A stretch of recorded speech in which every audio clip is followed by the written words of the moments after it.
जय मसीह की सबको। आज की कलश की प्रार्थना को शुरू करेंगे। परम पवित्र परमेश्वर पिता, फिर एक बार हम आपके सन्मुख आते हैं, आपके अनुग्रह चाहते हैं। प्रभु, प्रार्थना करने के लिए आपने विधि रखा है, नियम दिया है। प्रभु फिर एक बार आपके चरणों में आते हैं प्रार्थना के लिए। आप हमारा सहायता करिए, अपने वचन के द्वारा, आत्मा के द्वारा हमारा अगुवाई करिएगा। हमारी प्रार्थना प्रभु आपकी इच्छा के अनुसार हो सके। प्रभु सहायता करिएगा। गीत के द्वारा भी हमें तैयार करिएगा। मुझे योग निर्बल दास के लिए भी आपके अनुग्रह चाहते हैं। धन्यवाद के साथ विनती यीशु मसीह के नाम में मांगते हैं, आमीन।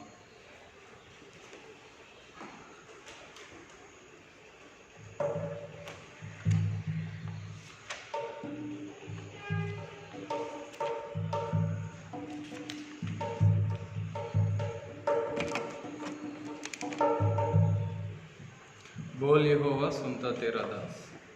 गीत की संख्या 286 गीत की संख्या।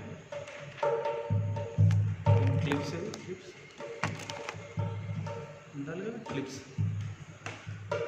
अब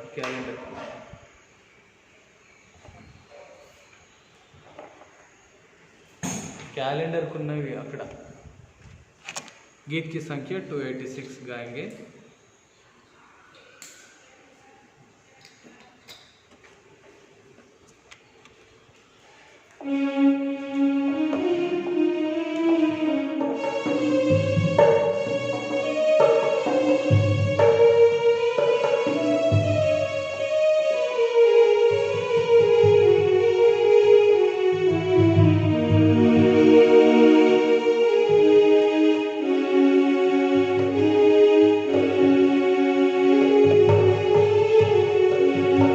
बोल यहोवा सुनता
रक्षा की प्रार्थना के लिए हम वचन देखेंगे। भजन संहिता पुस्तक और उसकी 119 अध्याय से हम कुछ बातों को पढ़ेंगे। 119 भजन, उसकी वचन 17 से लेकर 24 तक हम पढ़ेंगे। अपने दास का उपकार कर कि मैं जीवित रहूं और तेरे वचन पर चलता रहूं। मेरी आंखें खोल दे कि मैं तेरी व्यवस्था की अद्भुत बातें देख सकूं। मैं तो पृथ्वी पर परदेशी हूँ, अपनी आज्ञाओं को मुझसे छिपाए ना रख। मेरा मन तेरे नियमों की अभिलाषा के कारण हर समय खेदित रहता है। तूने अभिमानियों को जो शापित है गुड़का है, वे तेरी आज्ञाओं से भटके हुए हैं। मैं तेरी नामधराई और अपमान दूर कर, क्योंकि मैं तेरी चितवनियों को पकड़े हूँ। हाकिम भी बैठे हुए आपस में मेरे विरुद्ध बातें करते थे, परंतु तेरा दास तेरी विधियों पर ध्यान करता रहा। तेरी चितवनियाँ मेरा सुख मोल और मेरी मंत्री है। प्रभु इस वचन को आशीषित करें। छोटी सी प्रार्थना करेंगे। सर्वशक्तिमान परम पवित्र परमेश्वर पिता, फिर एक बार आपकी सन्मुख आते हैं, आपके अनुग्रह चाहते हैं। प्रभु अपने वचन को हमारे लिए आशीषित कर। प्रभु अपने वचन के द्वारा बातें कर। प्रभु मुझे योग निर्बल दास को भी अपने क्रूस के पीछे छिपा करके प्रभु अपनी आत्मा से भर दे प्रभु, ताकि हम प्रार्थना में प्रभु आपकी प्रभु उपस्थिति में आकर आपकी इच्छा के अनुसार हम प्रार्थना कर सकें। ये विनती यीशु मसीह के नाम में मांगते हैं, आमीन। परमेश्वर की वचन में हम देखते हैं दाऊद की कुछ बातों को। दाऊद 119 अध्याय में उसकी 17 से लेकर 24 तक हम देखते हैं कुछ विनती को, प्रार्थना को दाऊद करते हैं। इसको मनन करने से पहले मैं एक छोटी सी उपमा देना चाहता हूँ।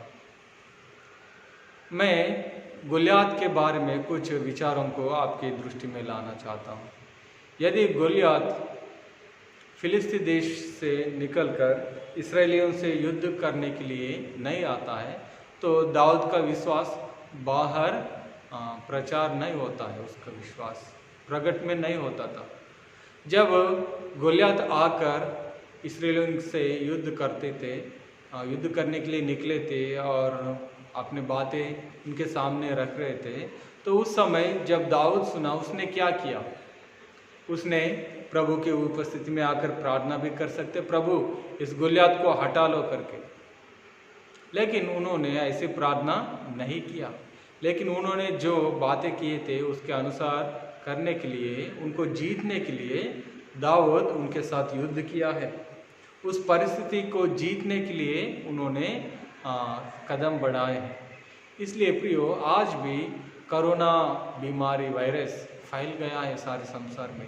तो प्रभु के लोग होने के नाते हमको क्या प्रार्थना करना है?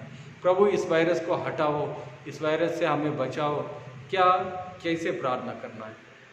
वायरस को परमेश्वर ही ने भेजा है। परमेश्वर के वचन में लिखा है कि चिन्ह महामारियाँ फैलेंगे करके परमेश्वर के वचन में ही लिखा है। तब हम कैसे प्रार्थना कर सकते हैं?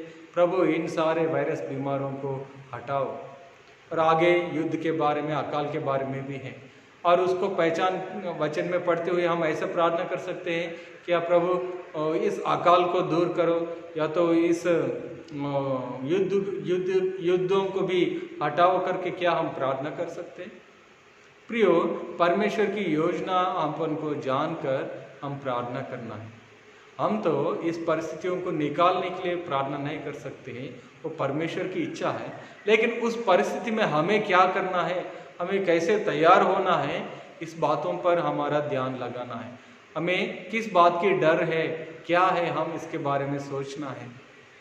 तो प्रियो, जब गोलियत आए थे तो उनसे बचाने के लिए दाऊद प्रार्थना नहीं किए, उनसे हटाने के लिए प्रार्थना नहीं किए, लेकिन उसको सामना किया है और उसके ऊपर जय पाए। तो आज भी इस परिस्थिति में हम जो है, इसके लिए हम प्रार्थना करना है कि जरूर हम इस परिस्थिति में क्या करना है, हमको कैसे तैयार रहना है, कैसे इस परिस्थिति में हमको रहना है, कैसे हमारी प्रार्थना होना है, इसको जानना जरूरी है। प्रिय भाई बहनों, जब पौलुस ने प्रार्थना किया, प्रभु इस कांटा को मेरे जीवन से निकाल दो, तो परमेश्वर ने निकाला नहीं, लेकिन उसको सहने के लिए अनुग्रह दिया है।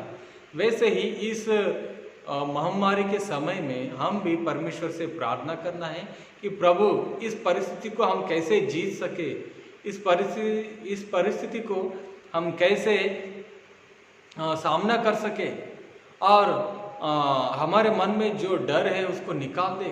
प्रभु इस परिस्थिति का उद्देश्य क्या है, हमको कैसे रहना है, दुख विपत्ति और क्लेश संकट ये सब हमारे जीवन में आते ही रहेंगे। उसको हटाने के लिए हम प्रार्थना नहीं कर सकते, लेकिन उसको जीतने के लिए, उसके सामना करने के लिए हिम्मत, विश्वास और भी आत्मिक रीति से एक तैयारी के लिए हम प्रार्थना करना है। प्रिय भाई बहनों, और दुनिया की उद्धार के लिए हम प्रार्थना करना है कि बहुत से लोग बिना उद्धार पाए, बिना अपने पापों की माफ़ी पाए मर रहे हैं, उनके जीवन नाश हो रहा है, उनके लिए हमको प्रार्थना करना। प्रिय भाई बहनों, इसी परिस्थिति में प्रियो हमको सुसमाचार के लिए भी प्रार्थना करना है। लोगों तक सुसमाचार पहुंचाना है। कैसे? ज़रूरत लोगों को आप सामान पहुंचाने के द्वारा हो गए क्या? हम उसको इस परिस्थिति के बारे में समझाना है, सिखाना है। ये परिस्थिति क्यों आए हैं, इस समय में हम कैसे तैयार रहना है। जगत को, लोगों को, दुनिया के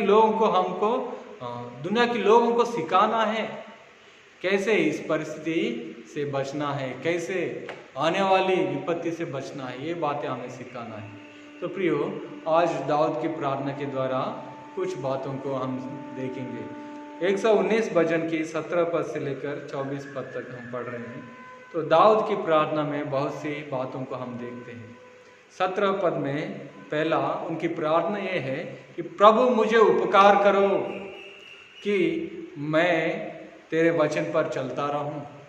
प्रभु मेरा ऐसा उपकार करो कि मैं आपके वचन पर चलते रहूं। ये है दाऊद की प्रार्थना है। परमेश्वर की वचन पर चलने के लिए कुछ उपकार, कुछ मदद, कुछ सहायता के लिए प्रभु से प्रार्थना करते हैं दाऊद। प्रियो, हमारी इच्छा भी यही रहना है। इस युग के अंत के समय में बहुत से आकर्षक चीज़ जब इस दुनिया में रहते हैं, हमारे लिए परीक्षा का कारण होते हैं, इन सारे परिस्थितियों में भी हम परमेश्वर के वचन के अनुसार चलने के लिए प्रभु से प्रार्थना करना है। उस चीज़ के लिए हम गिड़गिड़ाना है, अरे परिस्थिति ऐसा है, अभी क्या विश्वास है, क्या प्रार्थना है, कैसे भी करके हम अपने इस संकट से हम बाहर निकलना करके अपने मार्ग नहीं लेना है। परिस्थिति जो भी हो, दुख विपत्ति, दुख क्लेश तो आते रहेंगे, लेकिन हमारा विश्वास प्रभु पर रहना है। इस परिस्थिति को जीतना है हमें, इसलिए प्रार्थना करना, प्रभु मैं तेरे वचन के अनुसार चलता रहूं, ऐसा उपकार मेरे जीवन में कर, विश्वास दे, मुझे उपाय दे, मुझे इस परिस्थिति को सहने के लिए, इस परिस्थिति का सामना करने के लिए और इस विपत्ति के ऊपर जय पाने के लिए मेरे सहायता करो प्रभु। ऐसा करके हम प्रार्थना करना है। दाऊद भी अपने जीवन में परमेश्वर की वचन पर चलना चाहते हैं। परिस्थिति जो भी हो, चाहे वो भेड़ों की चरवाहा हो, चाहे वो लोगों का राजा हो, चाहे वो शाऊल के द्वारा भगाया जा रहा हो, वो उनका प्रार्थना ये की है, प्रभु मैं तेरे वचन पर चलते रहूं, मेरे जीवन की यात्रा को इसी नियम से, इसी चाल चलन के द्वारा अंत करो। ये है दाऊद का प्रार्थना। और दूसरी बात हम दाऊद की प्रार्थना में देखते हैं, मेरी आंखें खोल दे कि मैं तेरी व्यवस्था की अद्भुत बातें देख सकूं। प्रियो, दाऊद की एक और प्रार्थना है कि प्रभु की अद्भुत बातों को और गहराई से जानना चाहते हैं। प्रभु ये आपकी आज्ञा क्या है, इसके अर्थ क्या है, इस आज्ञा के पीछे आपकी इच्छा क्या है। कई बार बच्चे माँ बाप की बात बस मानते हैं, वो उनको मानना चाहते हैं, वो मानते हैं, लेकिन पिताजी ऐसा क्यों करते हैं, क्यों वो आज्ञा देता है, उसकी इच्छा क्या है, उसकी मनसा क्या है, कभी भी कोशिश नहीं करते हैं समझने के लिए। इसलिए प्रियो, हम परमेश्वर से प्रार्थना करना, प्रभु मेरे आंखों को आप खोल दे कि आपके वचन से अद्भुत बातें मैं देख सकूं। मेरे आंखें खोल दे कि मैं तेरी व्यवस्था की अद्भुत बातें देख सकूं प्रभु। जब आप प्रभु के वचन को अच्छी रीति से समझ पाओगे तब आप उसके अनुसरण भी करोगे। बिना जाने बिना समझे आप हृदय पूर्वक प्रभु का अनुसरण नहीं कर सकते। दूसरी बात हम देखते हैं दाऊद की प्रार्थना कि वो उनकी आंखें खोलना चाहते हैं ताकि वो उस परमेश्वर की वचन से अद्भुत बातों को वो देख सके। प्रियो, जो कोई बिना इच्छा से बिना मन से परमेश्वर के वचन पढ़ते हैं उनके लिए एक सामान्य किताब रहते हैं। जो कोई अपने हृदय लगाकर पूर्ण मन से जो कोई इस वचन को पढ़ते हैं वो इस वचनों में अद्भुत बातों को देख सकते हैं। प्रिय भाई बहनों, हमारी प्रार्थना भी वही रहना है। और तीसरी बात हम देखते हैं, मैं तो पृथ्वी पर परदेशी हूँ, अपनी आज्ञाओं को मुझसे छिपाए ना रख। प्रिय भाई बहनों, इस दुनिया में हम परदेशी हैं। दाऊद कहते हैं, मैं तो इस पृथ्वी पर परदेशी हूँ, अपनी आज्ञाओं को मेरे से छिपाए ना रख। क्योंकि उनकी आज्ञाओं में ही, उनकी आज्ञाओं के द्वारा ही हम उनकी देश में हम पहुंच सकते हैं। परमेश्वर की देश में, राज्य में पहुंचने के लिए एक ही सहारा, एक ही मार्ग, एक ही पद उनका वचन है। यदि उनका वचन हमें नहीं मिलते तो हमारा पद हम खो गए समझो। दाऊद कहते हैं, तेरे वचन मेरे पाँव के लिए दीपक है। तेरे वचन मेरे, देखिए 119 अध्याय में 103 पद दाऊद क्या कहते हैं,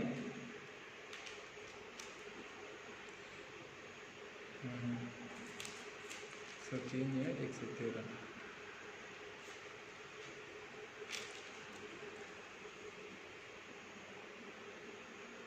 105, माफ करिए, 119 का 105 पद।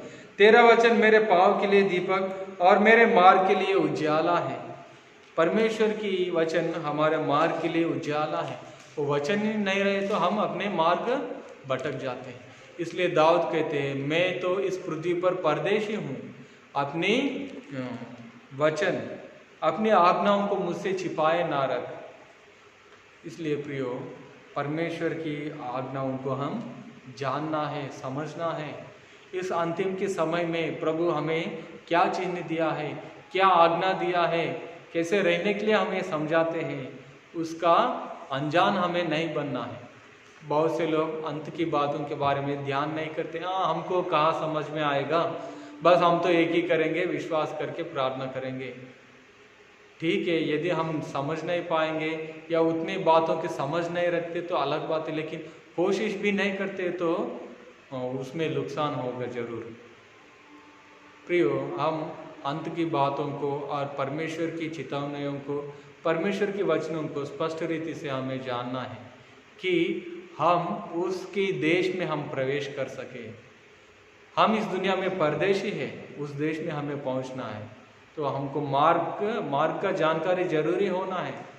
आजकल बहुत से लोग जिसका मार्ग नहीं जानते हैं, ऐसे देशों में, ऐसे क्षेत्रों में भी वो लोग जा रहे हैं गूगल मैप के द्वारा। यदि बीच रास्ता में फ़ोन बंद हो जाता है या खराब होता है, उनका परिस्थिति क्या होगा। तो वैसे ही परमेश्वर के वचन को यदि हम भूल जाते हैं तो हमको पता नहीं चलता कहाँ कैसे परमेश्वर के राज में हमें जाए। इसलिए हमारा प्रार्थना होना है, प्रभु आप आपकी आज्ञाओं को मुझे छिपाए ना रख, क्योंकि मैं इस दुनिया में परदेशी हूँ, मुझे आपके देश में, आपके राज्य में मुझे आना है। मुझे आपके वचन ही मार्ग दिखाते हैं, इसलिए अपनी आज्ञाओं को मेरे से छिपाए ना रख। और भी बातों को हम देखते हैं प्रियो, 20 पद में हम देखते हैं, मेरा मन तेरे नियमों की अभिलाषा के कारण हर समय केंद्रित रहता है, हर समय केंद्रित रहता है परमेश्वर की वचन को जानने के लिए। और वो बहुत इंतज़ार करते रहते हैं और बहुत देर होता है, या कभी कभी प्रभु के वचन उनको प्रकट नहीं होते तो उसके मन में वो खेदित रहता है। कई बार कई परिस्थितियों में हम परमेश्वर की इच्छा के लिए प्रार्थना करते रहते हैं, प्रभु मुझे कैसे चलना है, इस परिस्थिति का सामना कैसा करना है। यदि वो प्रभु के द्वारा हमें बताए नहीं जाते हैं तो हम खेदित होते हैं, हम समझ में नहीं आते हैं हमें कैसे चलना, कैसे सामना करना है। दाऊद कहते हैं, प्रभु मेरा मन तेरे नियमों की अभिलाषा के कारण हर समय खेदित होता है। अभी कोरोना के समय में प्रभु के प्रार्थना के भवन में हम इकट्ठा नहीं हो रहे, तो किसी को खेदित हो रहे हैं, कोई दुख लग रहे हैं, या तो अच्छा लग रहा है। अभी तो कोई रुकावट नहीं है, हम 24 घंटे हफ्ता भर हम घर में रह सकते करके लग रहे हैं। तो प्रभु के आगमन के लिए, राज के लिए जो कोई तैयार होते हैं तो उनको खेदित होता है, लेकिन जो ऐसा इच्छा नहीं रखते उनके लिए तो इस दुनिया की पाप में वो उस पाप में वो अपने आप को डुबाए रखे। तो प्रियो, दाऊद अपने हृदय में अपने परमेश्वर से प्रार्थना करते हैं, प्रभु मेरे मन तेरे नियमों की अभिलाषा के कारण हर समय खेदित रहते। जब भी उसकी नियम, उसकी वचन की मार्ग उनको मालूम नहीं होता है, वो खेदित होते रहते अपने मन में। प्रियो, परमेश्वर की खोज ही हमको बनना है, परमेश्वर के नियम को हम जानना है, अनुसरण करना है। प्रियो, ये इच्छा हमारे मन में होना है। और भी हम बातों को देखेंगे। तूने अभिमानियों को जो शापित है गुड़का है, वे तेरी आज्ञाओं से भटके हुए हैं। प्रभु, अभिमानी मतलब कौन है? अहंकार की लोग हैं, घमंडी हैं, वो लोग शापित हैं और वो परमेश्वर की मार्ग से भटक गए हैं कब की। लेकिन प्रभु, मैं आपके सन्मुख में नम्र और दीन करता हूँ, मेरे सुधि लीजिए, मुझे आपके मार्ग में चलाइए। दाऊद की प्रार्थना है। प्रभु, वे भटके हुए हैं, वो घमंडी लोग जो शापित है, प्रभु मैं नम्र और दीन करता हूँ, मैं आपसे प्रार्थना करता हूँ। इस कोरोना के समय में बहुत से लोग अपने आप को नम्र और दीन करते हैं, और बहुत से ऐसे भी लोग हैं और विस्तार रीति से पाप करने वाले। प्रियो, हमारा मन को, हमारा हृदय को घमंड से नहीं रखना है, नम्र और दीन होना सीखना है। प्रिय भाई बहनों, और भी बहुत से बातें हैं यहाँ, इस 24 पद तक तो बहुत से बातें हैं। इन विचारों को हम देखते हैं और भी देखते जाएंगे, और 2-3 विचारों को देखेंगे। मेरी नाम धराई और अपमान दूर कर, क्योंकि मैं तेरी चितौनियों को पकड़े हूँ। दाऊद प्रभु की चितौनियों के चलने के बाद भी उनको पिछली बातों की नाम धराई की बातें बहुत से यादें आते हैं। तो प्रियो, दाऊद परमेश्वर से प्रार्थना करते, प्रभु मेरे नाम धराई को दूर कर। एक समय ऐसा था, मैं आपकी चितौनियों को लक्ष्य नहीं किया हूँ, मैं भटक गया था, उसकी नाम धराई, उसके दुख मुझे लगते रहते हैं। अब तो मैं आपके चितौनियों पर चल रहा हूँ, मेरे नाम धराई को दूर कर, मुझे शांति दे, आनंद दे, मेरे मन से हर एक दुख की बात को निकाल दे, मैं पूर्ण रीति से आपकी वचन में चल सकूँ, आपके मार्ग में चल सकूँ। मेरा सहायता करो, मेरा इस घमंड को, मेरा नाम धराई को दूर करो करके दाऊद प्रार्थना करते। प्रियो, और भी देखते दाऊद की प्रार्थना क्या है परमेश्वर से। देखिए, हाकिम भी बैठे हुए आपस में मेरे विरुद्ध बातें करते थे, परंतु तेरा दास तेरी विधियों पर ध्यान करता रहा। दाऊद के विरुद्ध में बहुत से लोग बातें कर रहे हैं, बहुत से झूठी युक्ति बना रहे हैं, बहुत सी उनके लिए फंदा बना रहे हैं, लेकिन दाऊद तो परमेश्वर के वचन पर ही ध्यान दे रहे हैं। कारण यह है कि परमेश्वर के वचन पर ध्यान देना ही उनके लिए एक अच्छी बात। उसको छोड़ो, अब बैठ के वचन सुनो। शैतान क्या करते हैं, ऐसे हमारा ध्यान को भटकाने के लिए ऐसा घूमते रहते हैं, अपन भटकना नहीं। हाँ, तो परमेश्वर के वचन में क्या लिखा है? हाकिम भी बैठे हुए आपस में मेरे विरुद्ध बातें कर रहे हैं।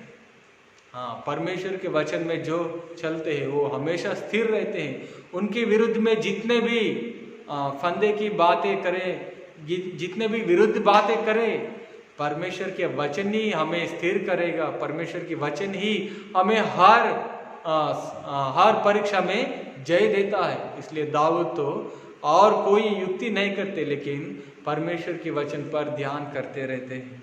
तो प्रियो, कोई भी आपके विरुद्ध में झूठी बातें कह रहे हैं या अपने युक्ति चला रहे हैं और बहुत से चीज़ों को बनाकर आपके बारे में फैला रहे हैं, फिर भी आपको एक ही काम करना है, परमेश्वर के वचन के अनुसार आपको चलते रहना है। प्रभु उन सब को नाश करेगा, उन सारी युक्तियों को नाश करेगा। दाऊद क्या कहते हैं, हाकिम भी बैठे हुए आपस में मेरे विरुद्ध बातें करते थे, परंतु तेरा दास तेरी विधियों पर ध्यान करता रहा। प्रिय, हमको ऐसे मन के लिए भी हम परमेश्वर से प्रार्थना करें। और आखिरी बातों को हम देखेंगे, तेरी चितौनियाँ मेरा सुख मोल और मेरा मंत्र है। परमेश्वर की वचन हमें समझ और बुद्धि देता है और हमें शांति भी देता है। बहुत से बातें हैं इस दुनिया में हमें घबराने वाले, लेकिन परमेश्वर के वचन पर जब हम ध्यान रखते हैं, परमेश्वर हिम्मत देता है, हियाव देता है, हमें अच्छे से उपाय हमें देता है। प्रिय भाई बहनों, इन सारे विचारों के साथ हम प्रार्थना में जाएंगे। प्रभु हमारा सहायता करेगा। प्यारे पिता, फिर एक बार आपके चरणों में आते हैं दाऊद प्रभु, आपके वचन में चलने के लिए। प्रभु, कई सारे बातों को आपके सामने रखते हुए प्रार्थना कर रहे हैं। प्रभु, आप मेरा भी सहायता करिएगा, कलीसिया की सहायता करिएगा। प्रभु, कैसे इस परिस्थितियों को सामना करें और आपकी इच्छा के अनुसार चल सके। प्रभु, अनुग्रह करें, सहायता करें। दाऊद की उस प्रार्थना के विचारों को लेकर प्रभु हम आगे बढ़ने के लिए, आपके राज्य के लिए तैयार होने के लिए, प्रभु शैतान की हर एक झूठी युक्ति और फंदे की बातों से भी सामना करने के लिए आप हमारा सहायता करें, कलीसिया को सहायता करें। प्रभु, इस दुनिया में हमें संभालिएगा, सहायता करिएगा। प्रभु, हम अन्य लोगों के लिए भी प्रार्थना करते हैं जो उद्धार नहीं पाए, आपको स्वीकार नहीं किए हैं, उनके उद्धार के लिए भी प्रार्थना करते हैं। नम्र और दीन करें और आपके अनुग्रह पा सके। प्रभु, कलीसिया की सारी ज़रूरतों को भी पूरा करिएगा। जो कोई ज़रूरत में है उन सब की सुधि लीजिएगा, सहायता करिए। आर्थिक परिस्थिति से प्रभु जो कोई कटे हुए हैं उनके लिए भी आपके अनुग्रह चाहते हैं, सहायता करिए। अपने लोगों की प्रभु आप इंतज़ाम कर, सहायता कर। प्रभु, एक छोटी सी प्रार्थना यीशु मसीह के नाम में मांगते हैं। पिता के प्रेम, परम पुत्र के अनुग्रह और पवित्र आत्मा की संगति हम सबसे और सारे संतगणों से सदा काल तक बने रहे। आमीन। आप लोग जो कोई वीडियो के द्वारा प्रार्थना में बैठे हैं, आप प्रार्थना में और थोड़ी देर आगे बढ़ सकते हैं। प्रभु आपकी सहायता करें। जय मसीह की।